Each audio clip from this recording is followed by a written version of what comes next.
मित्रांनो, पंचकर्मातून आमवात बरा होतं असं आपण प्रत्येक वेळेला ऐकतो आणि ते खरं सुद्धा आहे. पण आज मी दवाखान्यात गेलो, पटकन पंचकर्म करून घेतलं आणि लगेचच आमवात बरा झाला असं मात्र होत नाही. कारण आमवाताचे उपचार हे कोडच असतं. एकीकडे आमदोष वाढलेला असतो आणि दुसरीकडे वातदोष सुद्धा वाढलेला असतो. आणि ह्या दोन्हींना जर जिंकायचं असेल तर आमवाताचे उपचार आपल्याला अगदी योग्य पद्धतीनं काही स्टेप्समधूनच करावे लागतात. ह्या स्टेप्स कोणत्या आहेत? आमवाताचे उपचार करताना आपल्याला काय काळजी एक रुग्ण म्हणून घ्यायला पाहिजे, हे आजच्या एपिसोडमध्ये आपण बघूया.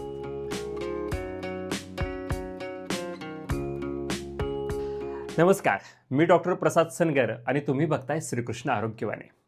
सकाळी उठल्यावरती सांधे आखडणं, रोज वेगवेगळे सांधे बदलून बदलून दुखणं, कणकण जाणवणं, भूक न लागणं ही काही आमवाताची लक्षणं आहेत. आपल्या आयुष्याला मर्यादा आणणारा आणि तितकाच त्रासदायक असा हा आमवाताचा आजार. जर ह्या आजाराला आपल्याला बरं करायचं असेल तर आता मी तुम्हाला 5 स्टेप्स सांगणार आहे. त्या स्टेप्स आपण जर पाळल्या तर कायमस्वरूपी आपण ह्याच्यातून बाहेर पडू शकतो. त्यातली सगळ्यात पहिली स्टेप आहे ती म्हणजेच लंघन करणं, म्हणजेच उपवास करणं. आता लंघन म्हणजे काय? तर आपण कुठलीही गोष्ट खायची नाही. पण आपण मागच्या एका व्हिडिओमध्ये सुद्धा ऐकलं होतं की जर उपवास केला तर वातदोष वाढतो. मग इथं आमवाताच्या उपचारामध्ये लंघन कसं चालू शकतं अशी सुद्धा शंका तुम्हाला पडेल. पण इथं लंघन म्हणजे काहीही न खाणं अपेक्षित नसून आपल्या शरीरामध्ये जो आमदोष वाढलेला आहे, जे की आमवाताचं मूळ कारण आहे, तो आमदोष आपल्या शरीराकडून व्यवस्थित पचला जाण्यासाठी आपल्याला हलका आहार घेणं अपेक्षित आहे. मग इथं हलका आहार किंवा उपवास म्हणजेच साबुदाण्याची खिचडी, बटाटा, शेंगदाणे ह्या गोष्टी आपण न खाता इथं आपण फक्त गरम पाण्यावरती राहायला पाहिजे. जर तुम्ही गरम पाण्यावरती राहिला तर भूक कडकडून लागते आणि ह्याच्यामुळं आपल्या शरीरामधला शिल्लक आमदोष पचायला लागतो. पण जर समजा तुम्हाला पाण्यावरती म्हणजेच कोमट पाण्यावरती तुमची भूक जर भागत नसेल, तुम्हाला आणखी खावंसं काहीतरी वाटत असेल तर तुम्ही मग मूग डाळीचं किंवा हिरव्या मुगाचं सूप सुद्धा घेऊ शकता.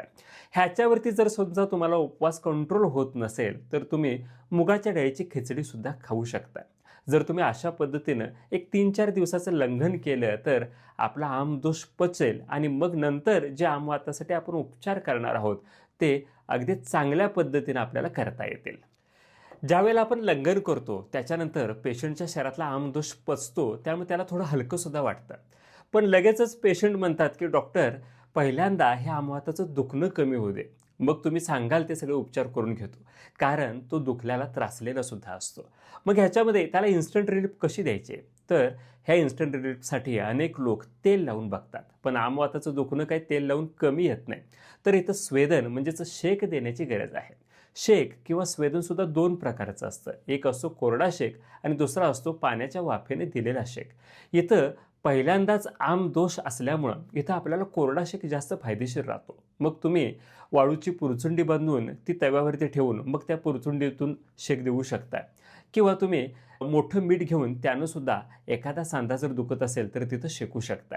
ह्याच्यामुळे होतं काय? तर लंघनातून आपल्या शरीरातला आमदोष कमी झालेला असतो, पण त्या सांध्याच्या ठिकाणी जो साचलेला आमदोष असतो तो अशा कोरड्या शेकनं कमी येतो आणि लगेच सांध्याचं दुखणं कमी होतं. ह्याच्यामध्ये तुम्ही जर जास्त फायदा तुम्हाला मिळवायचा असेल तर तुम्ही निरगुडणीची किंवा एरंडाची पानं घेऊन त्याची पुरचुंडी बांधून त्यानं सुद्धा शेकू शकताय. कारण निरगुडे आणि एरंड हे दोन्हीही वात कमी करणारे आणि वेदनाशामक आहेत.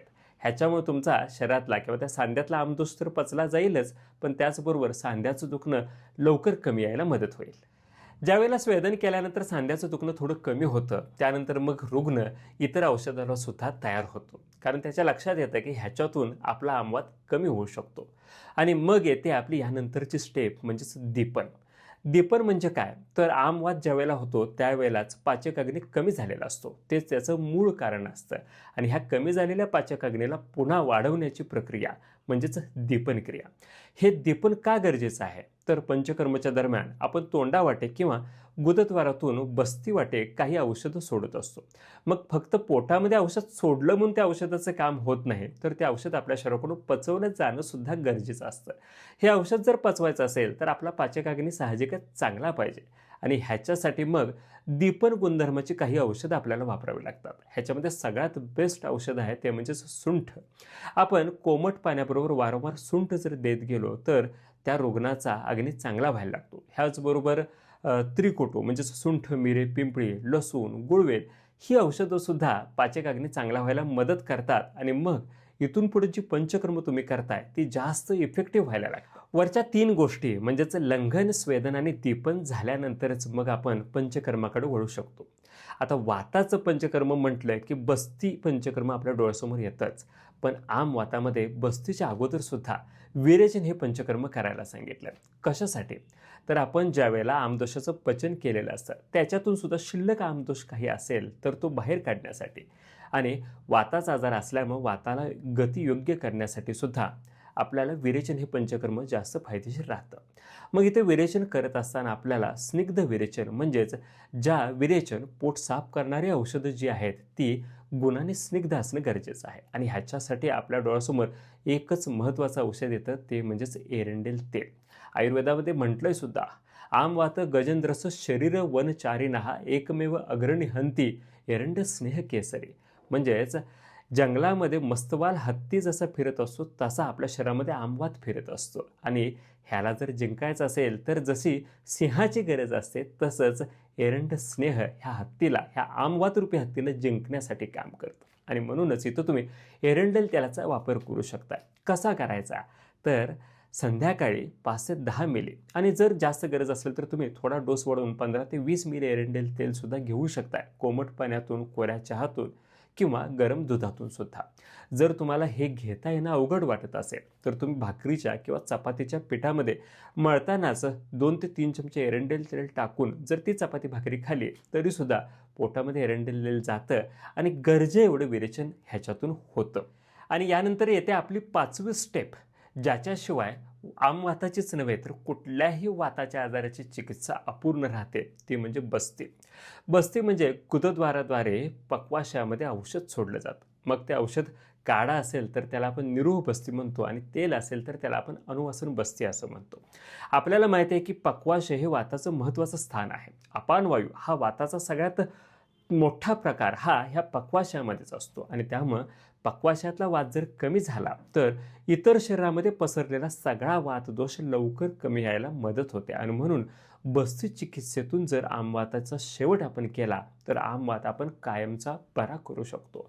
मग हे बस्ती कर्म किती दिवस घ्यायचं, बस्ती म्हणजे नेमकं काय आणि त्याच्यामध्ये पथ्य काय सांभाळावे लागतात ह्याच्यासाठी हा व्हिडिओ आम्ही बनवलेला आहे. तो व्हिडिओ तुम्ही बघून घ्या. बस्तीविषयी तुम्हाला अगदी सविस्तर माहिती ह्याच्यामध्ये मिळेल आणि याबरोबरच जवळच्या आयुर्वेदिक तज्ज्ञांचा सुद्धा सल्ला घ्या, ते सुद्धा तुम्हाला ह्याच्यामध्ये चांगलं मार्गदर्शन करतील. वेदनाशामक औषधं आणि स्टेरॉइडचा स्वतःच्या शरीरावरती मारा करण्यापेक्षा जर योग्य वैद्यकीय मार्गदर्शनाखाली तुम्ही सगळ्या वरच्या स्टेप करून घेतल्या, आयुर्वेदाचा आमवाताच्या उपचारामध्ये चांगला वापर करून घेतला तर आमवातावरती तुम्ही विजय मिळवू शकता. आजचा व्हिडिओ तुम्हाला कसा वाटला आमच्याबरोबर शेअर करा आणि अशीच माहिती जर मिळवत राहायची असेल तर चॅनलला सबस्क्राईब करायला विसरू नका. धन्यवाद.